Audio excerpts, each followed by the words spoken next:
Hallelujah, Hallelujah,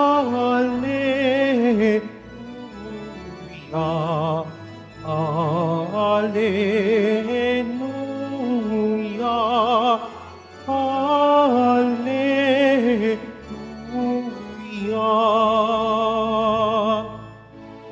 Ikaw, O Kristo, ang daan, ang katotohanan at buhay, patungo sa amang mahal. Hallelujah, Hallelujah, Hallelujah, Hallelujah.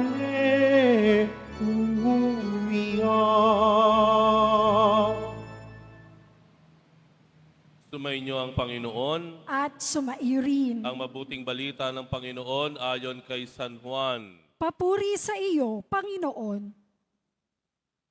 Noong panahong iyon, sinabi ni Jesus sa kaniyang mga alagad, "Huwag kayong mabalisa, manalig kayo sa Diyos at manalig din kayo sa akin. Sa bahay ng aking Ama ay maraming silid. Kung hindi gayon, sinabi ko na sana sa inyo. At paroroon ako upang ipaghanda ko kayo ng matitirhan. Kapag naroroon na ako at naipaghanda na kayo ng matitirhan, babalik ako at isasama kayo sa kinaroroonan ko. At alam na ninyo ang daan patungo sa pupuntahan ko." Sinabi sa kanya ni Tomas, "Panginoon, hindi po namin alam kung saan kayo pupunta. Paano naming malalaman ang daan?" Sumagot si Jesus, "Ako ang daan, ang katotohanan, at ang buhay. Walang makapupunta sa Ama, kundi sa pamamagitan ko." Ang mabuting balita ng Panginoon. Pinupuri ka namin, Panginoong Hesu Kristo. Magsiupo muna ang lahat.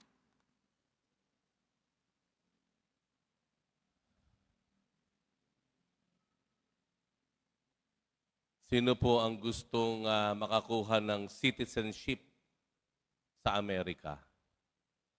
Sino gustong maging American citizen? Taas ang kamay. More than 50 years already, no? More than 5 decades. No? Maraming mga Pilipino ang nag-asam ng American Dream. Alam niyo ba yung American Dream?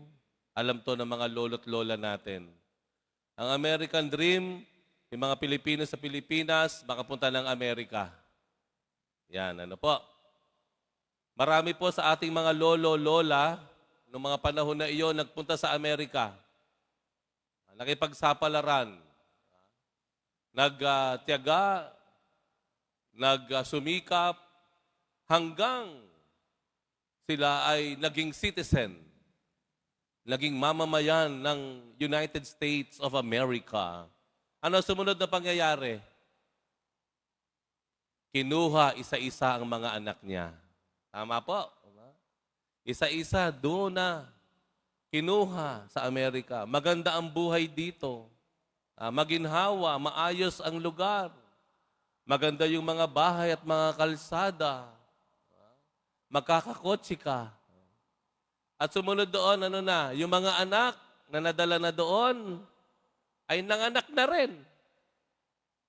So ano nangyari doon sa mga anak? Ay siyempre, automatic American citizen na yon. Sa Amerika kasi may ganung batas, ano? Pag ang isa ay nanganak, ano pa man ang iyong nationality, basta nanganak ka sa Amerika, matik yon. US citizen na yan. Tama po? Kaya marami po Pilipino sa Amerika. Marami po, mula sa Hawaii, hanggang dyan sa Guam, Saipan, hanggang sa mainland ng US, marami pong mga Pilipino. At marami po dyan, doon na isinilang, kaya American citizen na. Pero ang talagang nagsimula ng lahat ay yung mga lolo't lola, yung mga nauna. At siyempre, ang nakinabang, yung mga anak na eventually, na proseso ang kanilang citizenship, naging American citizen, nanganak na doon, naging Amerikano. In fact, may mga kaibigan po ako, hindi naman siguro to napapanood ng ano, no? Well, no common knowledge na naman po. Ano. May mga kaibigan din ako na nung nagbuntis, pumunta ng Amerika, doon ang anak, yung anak niya, American citizen na, kahit siya hindi pa. Matik po kasi yan eh. Di ba? So gusto natin doon. Bakit? Maganda ang buhay eh. Ay, hindi na, aminin naman natin, obviously, talagang maganda naman ang buhay. Mas marangya, no? Mas maluwag. Pero yun nga lang, nakaraang araw ay mukhang mayroong nanganganib na tayo. Dahil mayroong isinusulong ang presidente ng Amerika. Na ang batas nagsasabi na kung ipinanganak yung bata doon sa Amerika, hindi automatic na magiging American citizen na. Naku, napurnada na yung mga plano. No? Yan na, di ba? Makang mababalam, no? Yung mga plano ng ibang mga pamilya. I'm sure, may ilan sa inyo naghihintay na lang po ng petisyon, no? Na sa Amerika na kayo ay aprubahan dahil sa petisyon ng inyong mga magulang o kung sino man ang mapunta doon. No? Medyo nanganganib iyon. Ano, nanganganib iyon. No? Sa halimbawa, sa Singapore, sino ba naman ang ayaw na mamuhay sa Singapore? Napakaliit na bayan, pero maganda ang buhay. No? Sa Singapore naman po, kahit isilang ka doon, hindi rin automatic. Piling-pili lang. No? Like for example, ayon sa aking nabasa, kung yung magulang, isa sa mga magulang ay Singapore national, at yung isa ay Pilipino, ayan, may chance yan. Singaporean citizen ka. Sa UAE, sa United Arab Emirates, ayun talaga, hindi po pwede. Kahit ipanganak ka pa doon, hindi ka po pwede doon. No? Iba po yun. Ayan, ano. So lahat tayo nangangarap. Bakit ko sinasabi ito? Aba, kabaliktaran ng ginawa ng Panginoon. Kung maraming bansa ayaw na mag-migrate ang ibang mga mamamayan sa ibang bansa, ang Panginoon naman baliktad. Gusto niya lahat tayo citizen sa kanyang kaharian. Gusto niya lahat tayo lehitimong mamamayan ng kanyang kaharian. Ano sabi sa Ebanghelyo? Ang sabi niya, ako'y aalis, paroroon muna ako sa kaharian ng aking Ama. At ipaggagawa ko kayo ng matitirhan. Abay, mayroon pang house and lot, no?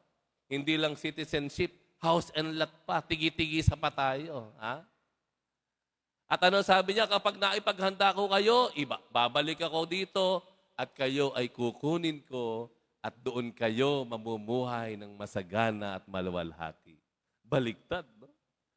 Kung ayaw ng mga bansa sa mundong ito, ang Panginoon talaga namang ipinagsisiksikan, hali kayo, dito kayo sa aking bansa. Dito kayo sa kaharian ng aking Ama. Hindi po ba? Kaya laking tuwa ngayon ng isang disipulo. Ano sabi ng isang disipulo, si Tomas? Panginoon, gusto namin yan. Paano ba makakapunta dyan? Gusto namin maging citizen sa kaharian ng Ama. Ang tanong ni Tomas, saan yung daan? Ano ang sagot ni Jesus? Tumuro ba siya ng direksyon? Doon, mag-NLEX ka. Hindi, dito ka, mag-connector ka. Pumunta ka sa Cavitex. Hindi, wala, hindi. Ang sagot ng Panginoon sa tanong na saan ay tao. Ano ang sagot ng Panginoon? Ako ang daan, ang katotohanan at ang buhay. Sa makatuwid, hindi na tayo mahihirapan kung anong direksyon ba to, silangan, hilaga, timog, kanluran. Hindi. Ang titingnan lang natin yung matagal nang nagpakita at nagpakilala sa atin. Yung taong ipinagsisiksikan ang kanyang sarili sa atin. Ang ating Panginoong Jesus. Yun ang daan. Ang Panginoon. So hindi siya lugar, ito ay tao. Sa makatuwid, ano ibig sabihin nito? Ang hinahangad natin at pinapangarap nating saya, kaluwalhatian, kaginhawahan ng buhay, sarap sa buhay, wala pala sa lugar yon. Yun pala ay nasa isang ugnayan. Ugnayan natin sa Panginoong Jesus Nazareno. Nakuha niyo po ibig ko sabihin? Kung si Tomas, gusto niyang malaman kung paano makarating dyan. Ang Panginoon ang sabi niya, no, it's not actually a place. It's a person. Ako itong kaibigan mo. Ako ang daan. Sa makatuwid, ang paanyaya sa atin, kilalanin natin, pilit nating lapitan, pilit nating makaniig, makilala ng husto, at mapalapit sa ating Panginoong Jesus. At palagay ko po, hindi ko kailangan ng pruweba. Bakit? Tatanungin ko po kayo, hindi po ba nung nakilala nyo ang Panginoong Jesus, nung kayo natutong magdasal sa Kanya at sumampalataya at nagtiwala sa Kanya, hindi po ba kanya-kanya tayong nakaranas ng kaginhawahan? Lumuwag ang ating kalooban? Kahit may sakit ka, payapa ka. Kahit hindi ka pa milyonaryo, masaya ka na. Tama po? Kahit hindi pa dumarating iyong petisyon sa Amerika, masaya na rin ako dito. So, hindi siya sa lugar. It's a person. It's the Lord.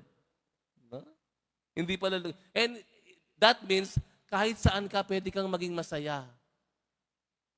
Kahit kanong lugar ang tinituluyan mo, anong bahay ang tinitirhan mo, pwede kang maging maginhawa at payapa. Hanggat ang iyong nakikita, sinusundan, ay ang Panginoong Jesus. Kayo po ang makapagbibigay ng kanya-kanyang halimbawa sa buhay ninyo. Kaya nakita niyo po, tingnan niyo po yung mga katabi ninyo, tingnan niyo yung mga mukha. Di ba may mayaman, may mahirap? O bakit yung mayaman nandito pa? Kasi sabi ng mayaman, Father, yung saya at kaginhawahan ng pera, meron, pero kapos yan. Ang tunay na yaman ko ay makilala ang poong Jesus Nazareno. Alam niyo na mayaman. Tama po ba mga mayaman? Sagot? Kita niyo, walang sumagot. Walang umaamin na mayaman sila. O kahit yung mga, yung, sabihin na natin yung sapat-sapat lang. Kung ikaw simple lang sa buhay, di po ba? Wala pa yung hindi po natutupad ng pangarap mo, hindi ka pa nakakaipon ng milyones, wala ka pang sariling bahay at lupa, hindi pa nabibili yung gusto mong sasakyan. Pero masaya ka, payapa ka, maginhawa ang kalooban mo. Bakit? Kasi nakita mo si Jesus. Kasi meron kang buhay na ugnayan sa Kanya. Kasi nalalapitan mo siya at natatanggap mo pa siya sa sakramento. Amen? Kaya walang dahilan na paglabas mo ng simbahan, malungkot ka. Kung talagang nakatuon ang iyong tingin at atensyon at nakaniig at nakaharap mo ang ating Panginoong Jesus Nazareno, wala kang magagawa kung hindi maging masaya. Amen? Kaya mamaya, yung mga iho sa mga pintuan, pakitignan niyo po ang mga mukha nung lalabas ng simbahan. Ha? Kapag nakangiti, sige po, ingat po kayo, uwi na kayo. Pag hindi ho nakangiti, pabalikin niyo po rito sa loob ng simbahan. Kailangan pang makaniig, makaharap, at maramdaman ng Panginoon. Amen? Yan po ang sikreto. Marami tayong pangarap na gustong marating.